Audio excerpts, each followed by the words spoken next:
जय हिंद साथियों। तो यहाँ पर हम आपके लिए पेपर कोड BPCG 173 स्वास्थ्य और कल्याण के लिए मनोविज्ञान के कुछ इंपॉर्टेंट क्वेश्चंस लेकर आए हैं जो आपके दिसंबर एग्जाम के लिए इम्पॉर्टेंट हैं। तो आप लोग इस वीडियो को पूरा एंड तक देखिएगा। अगर आपको वीडियो पसंद आता है तो वीडियो को लाइक करिएगा, चैनल को सब्सक्राइब करिएगा एंड वीडियो को अपने दोस्तों में शेयर करना मत भूलिएगा।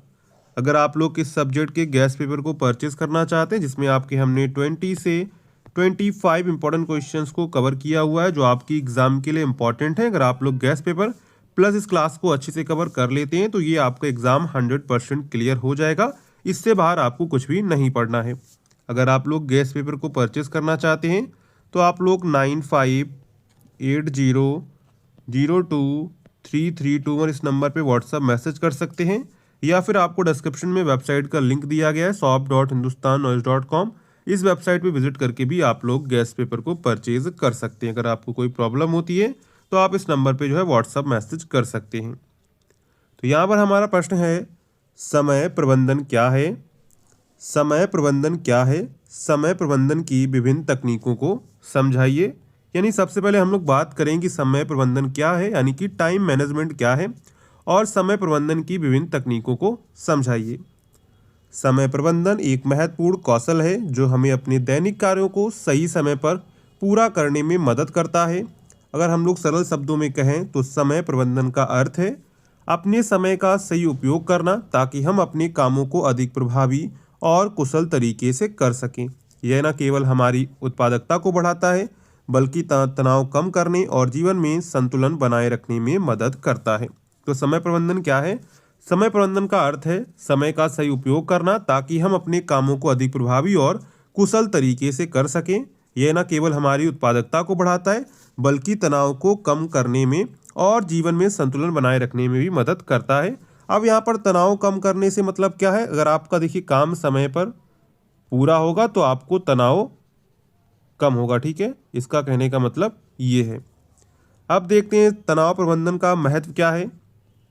तो कार्यों को समय पर पूरा करना संभव होता है, जीवन में अनुशासन और संगठन बना रहता है, तनाव और चिंता कम होती है, व्यक्तिगत और पेशेवर जीवन में संतुलन आता है, अधिक लक्ष्य पूरे करने में मदद मिलती है। तो यहाँ पर देखिए समय प्रबंधन का महत्व क्या है। हम लोग अपने कार्यों को समय पर पूरा कर सकते हैं, जीवन में अनुशासन बनाए रखते हैं, तनाव और चिंता कम होती है, व्यक्तिगत और पेशेवर जीवन में संतुलन आता है और हम अपने अधिक लक्ष्यों को पूरा कर सकते हैं।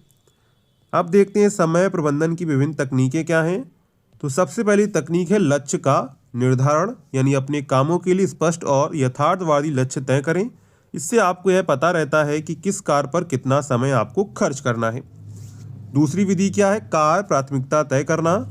सभी कार्य समान महत्वपूर्ण नहीं होते हैं, इसलिए कामों को उनकी महत्वपूर्णता और तत्कालता के अनुसार वर्गीकृत। उदाहरण के लिए महत्वपूर्ण और जरूरी, महत्वपूर्ण लेकिन जरूरी नहीं, जरूरी लेकिन महत्वपूर्ण नहीं, ना जरूरी ना महत्वपूर्ण। यानी हमको क्या करना चाहिए? काम को समय के अकॉर्डिंग जो है बांटना चाहिए। यानी कौन सा काम हमारा सबसे ज़्यादा महत्वपूर्ण है तो उस काम को हम सबसे पहले करेंगे, इसके बाद हम दूसरा काम करेंगे, इसके बाद हम तीसरा काम करेंगे। जैसे सबसे पहले हम लोग वो वाला काम करेंगे जो महत्वपूर्ण है और ज़रूरी भी है, दूसरे नंबर पर वो काम करेंगे महत्वपूर्ण है लेकिन अभी ज़रूरी नहीं है, तीसरे नंबर पर वो वाला काम करेंगे ज़रूरी है लेकिन महत्वपूर्ण नहीं है, और चौथे नंबर पर वो काम करेंगे जो ना ज़रूरी है ना ही महत्वपूर्ण है। तो सभी कार्य समान महत्वपूर्ण नहीं होते हैं, इसलिए कामों को उनकी महत्वपूर्णता और तत्कालता के अनुसार वर्गीकृत करें। मतलब कि जो काम सबसे पहले होना चाहिए उस काम को आप सबसे पहले करेंगे, इसके बाद आप दूसरा काम करेंगे। तीसरी विधि है कार्य सूची बनाना। रोजाना या साप्ताहिक आधार पर कार्यों की सूची बनाएं। यह आपकी योजना को स्पष्ट करता है और आपको कार्यों को व्यवस्थित रूप से पूरा करने में मदद करता है। यानी आप क्या कर सकते हैं? कार्यों की सूची बना सकते हैं, उससे भी आपको मदद मिलेगी। इसके बाद चौथी विधि है समय सीमा तय करना। हर कार्य के लिए निश्चित समय सीमा निर्धारित करें।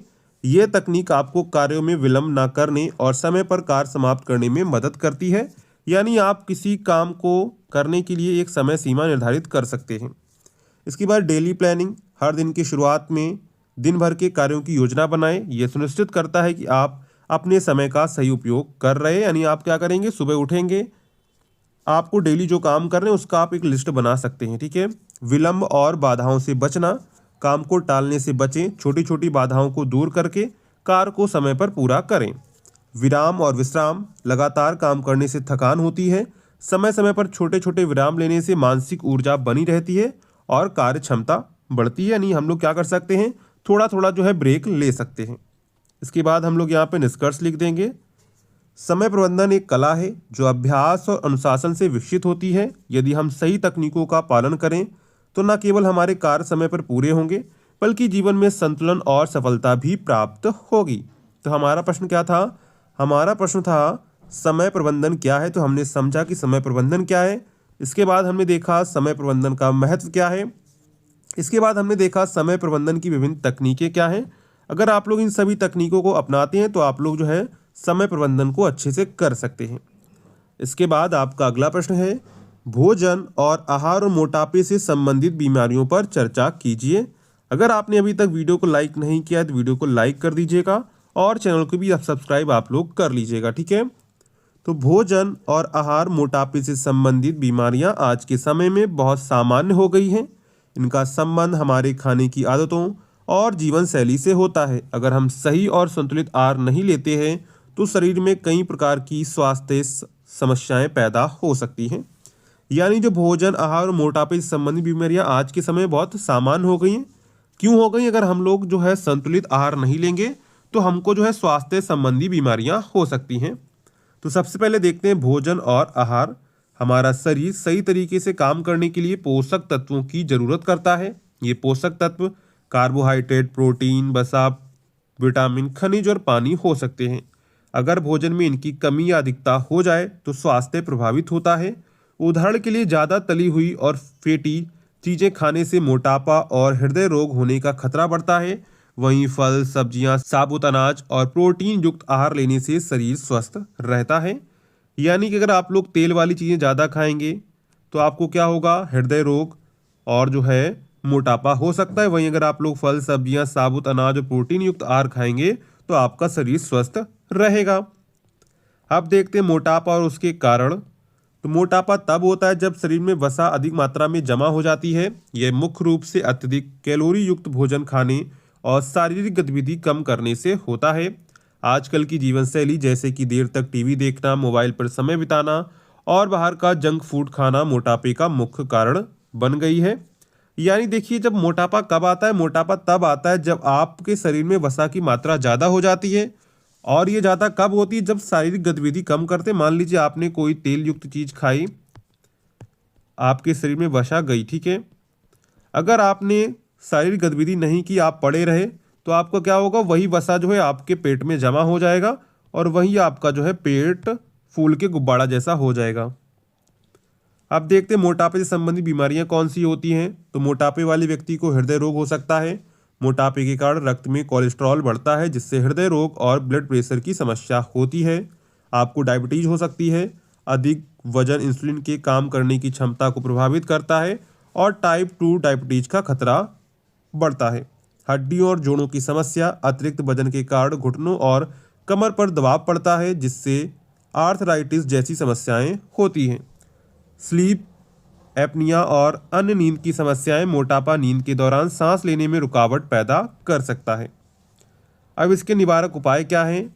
तो आप क्या करेंगे, संतुलित और पौष्टिक आहार लेंगे, तली भुनी और जंक फूड से बचेंगे, नियमित व्यायाम करेंगे जैसे सुबह टहलना या योग करना, पर्याप्त पानी पिएंगे और नींद पूरी करेंगे। ये इसके कुछ उपाय हो सकते हैं। सही आहार और स्वस्थ जीवन शैली अपनाकर मोटापे और उससे जुड़ी बीमारियों से बचा जा सकता है। ध्यान रखने वाली बात यह है कि स्वस्थ भोजन केवल बीमारी से बचाने का जरिया नहीं है बल्कि जीवन की गुणवत्ता बढ़ाने का भी तरीका है। तो हमारा प्रश्न क्या था? हमारा प्रश्न था भोजन और आहार और मोटापे से संबंधित बीमारियों पर चर्चा कीजिए। तो सबसे पहले हमने क्या किया, भोजन और आहार पर चर्चा की। मोटापा और उसके कारण क्या हैं, इसके बाद मोटापे से संबंधित कौन सी बीमारियां हो सकती हैं, इसके बाद उसके निवारक उपाय क्या हैं। इस तरह आपको जो है अपना उत्तर लिख देना है, ठीक है। इसके बाद आपका अगला प्रश्न है, मादक पदार्थ सेवन क्या है?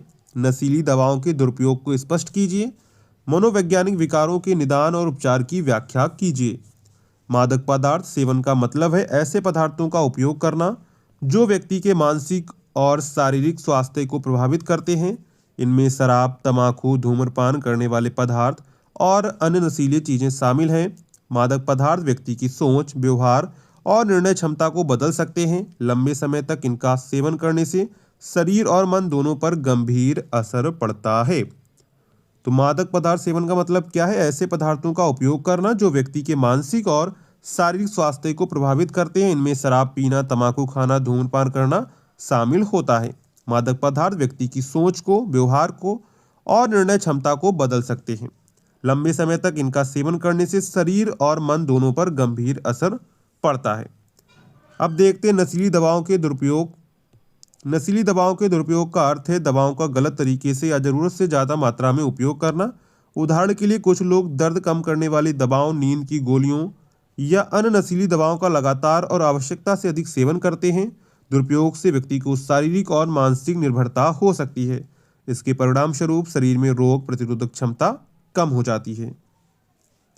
मानसिक स्वास्थ्य प्रभावित होता है। सामाजिक जीवन पर भी बुरा असर पड़ता है। नशीली दवाओं का दुरुपयोग हिंसा, घटना, बेरोजगारी और पारिवारिक समस्याओं का कारण भी बन सकता है।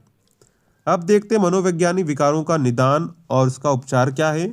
मनोवैज्ञानिक विकार वे स्थिति है जिनमें व्यक्ति को सोचने, महसूस करने और व्यवहार करने का तरीका सामान्य से अलग होता है और यह उनकी दैनिक जीवन की गतिविधियों को प्रभावित करता है। इनमें डिप्रेशन, चिंता, स्किज़ोफ्रेनिया, बाइपोलर डिसऑर्डर आदि शामिल है।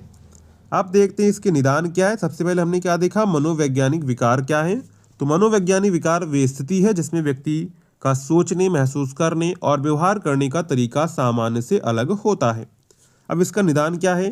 तो मनोवैज्ञानिक विकारों का निदान विशेषज्ञ, मनोचिकित्सक और मनोवैज्ञानिक द्वारा किया जाता है।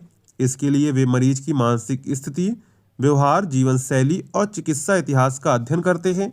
कभी कभी मानसिक परीक्षण और प्रश्नावली का भी उपयोग किया जाता है। अब इसका उपचार क्या है। तो मनोवैज्ञानिक विकारों का उपचार दो मुख्य तरीके से किया जाता है। पहला है दवा उपचार और दूसरा है मनोचिकित्सकीय उपचार।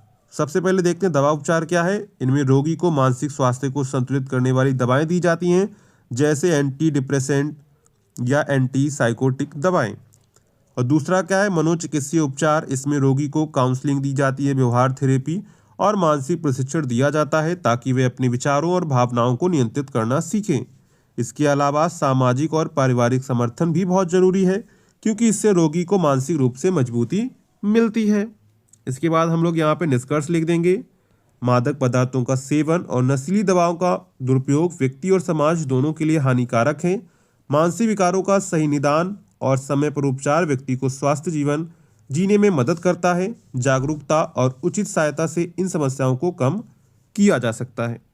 तो यहाँ पर हमारा प्रश्न क्या था। हमारा प्रश्न था कि मादक पदार्थों का सेवन क्या है। सबसे पहले हमने वो देखा। इसके बाद हमने नशीली दवाओं का दुरुपयोग देखा। इसके बाद मनोवैज्ञानिक विकारों के निदान और उपचार की व्याख्या कीजिए, यानी मनोवैज्ञानिक विकार क्या है वो हमने सबसे पहले देखा। इसके बाद हमने निदान देखा। इसके बाद हमने उपचार देखा। उपचार के दो रूप थे, पहला था दवा उपचार और दूसरा था मनोचिकित्सीय उपचार। इसके बाद हम लोग यहाँ पे निष्कर्ष लिख देंगे। तो मादक पदार्थों का सेवन, नशीली दवाओं का दुरुपयोग और व्यक्ति समाज दोनों के लिए हानिकारक होता है।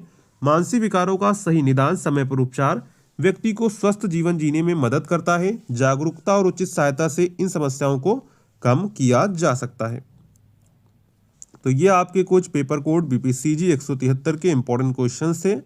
अगर आपको वीडियो पसंद आई हो तो वीडियो को लाइक करिएगा, चैनल को सब्सक्राइब करिएगा एंड वीडियो को अपने दोस्तों में शेयर करना मत भूलिएगा। मिलते हैं नेक्स्ट वीडियो में।